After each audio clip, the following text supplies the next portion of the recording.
Сонымен еліміздің оқушылары мен ұстаздары 4-ші тоқсанды қашықтықтан оқыту форматымен бастап кетті. Енді күн сайын таңертеңнен 15:00-ге дейін 5 күн бойы ел арна мен балапан телеарналарында арнайы қосымша сабақтар көрсетіледі.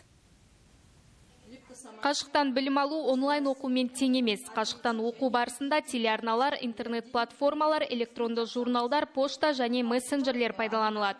Оқушылардың тапсырманы еркін орындап, видео сабақтарды бірнеше мәрте қайталап көруге мүмкіндіктері бар. Осы мақсатта телеарнада көрсетілген сабақтар YouTube-ға және білім беру интернет-платформаларына жүктеледі. 1-11 сынып оқушылары арнайы белгіленген кесте бойынша республикалық балапан телеарнасынан қазақ тілінде және ел арна телеарнасынан орыс тілінде сапалы түсірілген бейне сабақтарды көруді бастап кетті. Оқушылар мектеп әкімшілігі бекіткен сабақ кестесі бойынша әр пән мұғалімдермен WhatsApp немесе күнделік KZ арқылы 30 минуттық байланыс орнатып, тапсырмаларын орындап, кері байланыс жасай алады. Қазір осы телесабақтардың арнайы түсірілімі жүргізілуде. Ол сабақтар мемлекеттік стандарт талаптарына, оқу бағдарламаларына сәйкес құрылған. Алдағы уақытта оқушылар үшін 2000-нан астам телесабақ дайындалады. Республикалық телеарнаның сабақ кестелері және мектеп әкімшілігі бекіткен сабақ кестесі алдын ала онлайн режимінде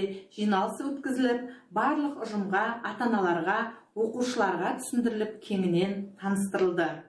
Бұл үрдіс төтенше жағдайға байланысты 22 мамырға дейін жалғасады деп күтілуде. Естеріңізге сала кетейік, бүгінде әлем бойынша 1 миллиардтан астам оқушы қашықтан білім алуда. ЮНЕСКО-ның ақпаратына сәйкес 107 мемлекетте орта білім беретін мектептер толық жабылған. Айгерім Жарылқасынқызы, Атырау телеарнасы.